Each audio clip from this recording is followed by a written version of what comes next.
Hey, how's it going, everybody? As you can see, just by clicking on the video, you read the title, you saw the thumbnail. In this video, we're gonna talk about something a little sticky, the Trevor Wisecup Zine Fiasco. Now, let me mention, I don't know Trevor personally. I've never communicated with him online. I've never met him. I don't follow him on social media. He doesn't know me. He doesn't follow me on social media. And in fact, my real exposure to his work and to him personally was a video I did not too long ago reacting to Pauly B's Walkie Talkie episode with Trevor Wisecup. That was probably the first and only time I really got to see Trevor Wisecup in action, see his photographs, and see who he is, how he is as a person. So I gotta mention, the first time I heard the name Trevor Wisecup was back in 2018 when I was doing my documentary Fill the Frame in New York City. I was interviewing Matt Weber, and Matt Weber was asking me who's in the film, who's participating, and then he mentioned that I should include Trevor Wisecup because he believes Trevor Wisecup is going to be the next Gary Winogrand when it's all said and done.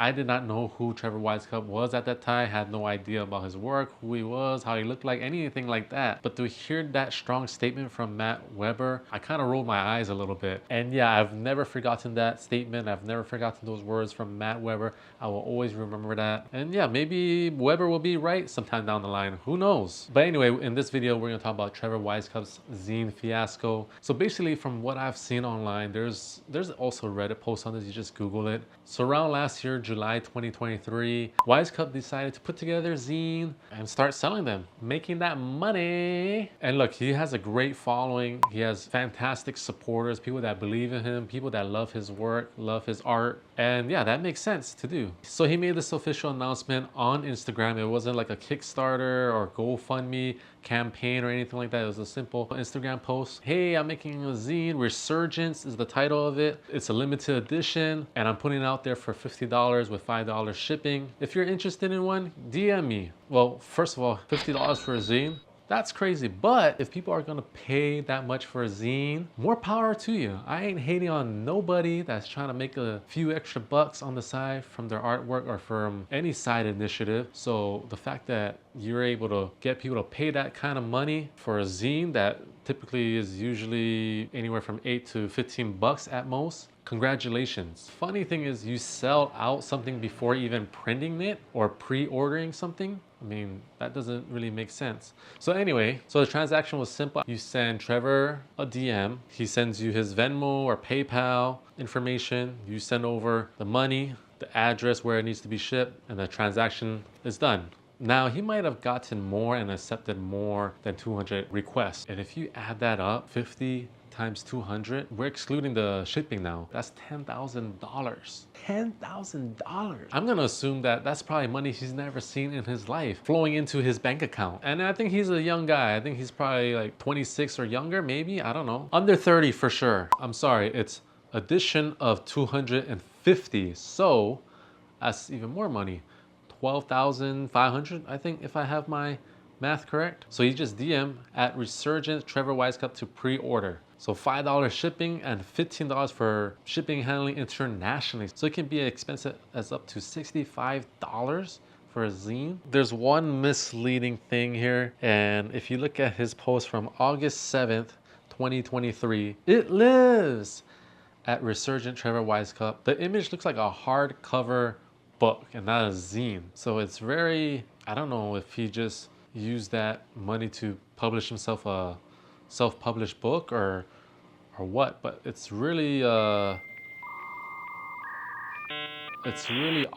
So anyways, apparently I've seen some comments that, very few, not a lot, people mentioning that they've received their zines, things of that nature. But I do see more comments of people saying they haven't received the zine, what's the update, what's the status, and there's no reply, no communication. And there was another comment made by someone on Instagram saying that Trevor's been deleting any comments asking what the status is on the zine. Hey, I haven't received it yet. And if that is true, there'll probably be a lot more comments in that regard. So who knows? But basically, this zine was announced a year ago. I don't know when it was supposed to go out officially. If you do, let me know in the comment section down below. And it's not a hardcover book, so you're not working with a publisher or anything of that magnitude. It's a zine, you can do it yourself. So I think a realistic timetable would be something like delivering it at the end of 2023, you know, during the holidays. That would have been perfect. 98, 99% of the people have yet to receive his zine. There's been no communication, no update from Mr. Wisecup. You know, at the end of the day, this is just gonna hurt the next street photographer, the next artist that's gonna do something similar where they're gonna put together a zine and maybe they don't wanna go through Kickstarter or GoFundMe. They don't wanna make a whole campaign about it because, I don't know, maybe they don't want their fees taken from those websites. Who knows? But people are gonna remember this incident with Wisecup and not want to participate in the next photographer's, you know, zine campaign or hardcover self-published book. Yeah, it just gives a bad rap to anybody in this space that has the desire to do something similar down the road. It reminds me of the full frontal flash photographer Michelle Grosskopf. I think I'm saying her name correctly. I don't know. Michelle Grosskopf, who's a pretty popular, well-known photographer in LA for her flash street and fashion photography. And she had a campaign before COVID, I believe, Kickstarter campaign for her book. She was working with a publishing company. From what I've heard, the books have never been sent out. Apparently the publishing company messed up on the printing or something to that degree. Now, Kickstarter's terms and conditions, they're not liable for any missteps or anything like that, and the producer isn't as well. And so you're just kind of risking your own money. That incident with Michelle and Trevor's ongoing incident, you know, it doesn't seem to hurt their popularity. They still have a big following, and I guess worst case scenario is if they do come out with another zine, another book, those same people just not going to cough up the money the second time around. Like I mentioned earlier in the video, I'm not impacted by this because I didn't buy the zine. I would never pay $50+ for a zine, just FYI. But my problem with this one is there's just no communication. It's really a lack of respect to people that support you. You know, people that love your work, that want to see you do well, and you can't just do a simple update, simple post mentioning what's going on. Hey, I don't know, maybe he spent all that money on a new camera. I don't know. We don't know his situation, but regardless, you gotta be able to communicate to your followers because in a nutshell, you kind of just stole people's money. I don't know, July is around the corner and it'll mark 1 year if he actually sent them out. You know what, I'm curious to know what stage he's at with the zine. Like, has he even printed out the zines? Like, is it just at home in a box just collecting dust and he's just lazy to package and ship it? I think only his close friends in the street photography community would really know what's going on with that. But you know, it got me thinking, like, what could people do? I mean, it's kind of too late to ask a refund or a fraud, whatever app they use to do that transaction, Venmo, PayPal. It's kind of too late for that. Maybe you can just ping and message or comment on posts of, you know, his friends like Matt Weber, Daniel Arnold, people that are his friends and support him. I mean, maybe something like that. I don't know. They probably would just ignore it, honestly, because it's just a simple swipe, delete. But if those two are his mentors, Daniel Arnold and Matt Weber, his mentors, his good friends, I would say, you know, you gotta teach the kid how to be responsible and just own up to it. You know, if you spend all that money just because you don't have a job and you're trying to live in New York City and all that money's gone, it's better to say something than to not say something. I don't know if there's gonna be any legal ramifications to that. I don't think so. I honestly think it's easy for people to just lose and forget $50. Like, it's not a big deal to them, or to most. There's a Reddit on this situation. It's called Trevor Wisecup and the Zine Fiasco. This was 106 days ago. I'm making this post because it's clear now that there's an issue. I've ordered his zine in July and it's been almost 8 months. A few times he mentioned that he had shipped another batch, but it was more of a general statement, and it's possible to know if he shipped yours unless you received it. Some people definitely did get theirs.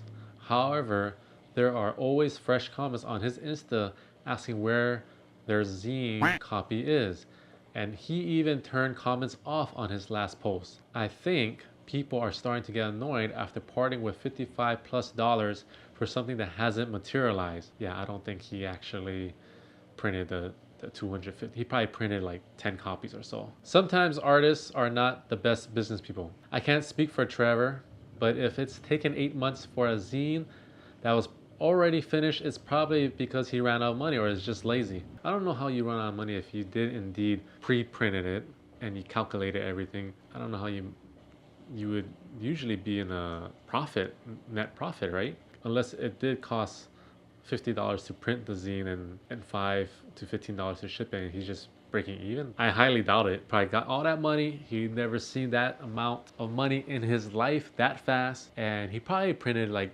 several, if that, and he just lived off that 10, 12 grand the past year or so. If this is true that he doesn't have a job. I know in the walkie-talkie series he mentioned, or the camera that he's using, the Leica M6, Matt Weber let him borrow it. It was a loan. So yeah, he might be struggling in New York City. But you got to communicate that to people, and you mistakenly use those funds to live. You knew the consequences of what that may be. You know, like I said earlier, if you're going to try to do something similar to this, making a zine or book for sale in the future, not a good look. So yeah, I mean, as you can see through the walkie-talkie video, he does have a kind of like, I don't care, I don't give a F attitude about him, and I don't know if that's just a character he's playing for the camera. There were some incidents, especially the confrontational parts of the walkie-talkie with Pauly B. It just seems like when I rewatch that episode, he just goes through a template in his mind of what he's gonna say or how he's gonna diffuse a situation, which is fine because, you know, you're just out there taking pictures, you're not doing anything wrong. I could tell he has a lack of sincerity, lack of genuineness, you know, in those confrontational situations. If that's how you're gonna go about it, then, you know, there's nothing wrong with it. That's you. Let me know in the comment section down below if you've been affected by this Trevor Wisecup zine fiasco. Have you received the zine? If you did, congratulations, you're part of the 2%. If you haven't received your zine, let me know in the comment section down below. It'd be great to figure out ways to hold him accountable. Like I mentioned earlier in the video, maybe you can just spam the F out of people that are close to him, people that are friends, like Daniel Arnold or Matt Weber. I guess that's all you could really do, is just comment and message him and his close friends, his inner circle. At the end of the day, if he spent the money, probably not gonna see that $50 ever again. You know what? It could be worse. You could have been one of Bernie Madoff's clients. I don't know. I'm just trying to be positive. It's $50. Give it to July, August. It'll mark a year, I believe, and then see where it goes from there. If not, just cause a storm online and never to support him. Hit that unfollow button on the Instagram page and come follow me. Anyways, it was nice to talk about this issue and bring it out into the public sphere. Again, if you've been affected by this Trevor Wisecup zine fiasco thing, let me know in the comments section down below. And you know what? I just had a light bulb that just sparked my brain. What if I post this video and then the following day he ships out all the zines out to his supporters? Oh man, I'm gonna look like an idiot.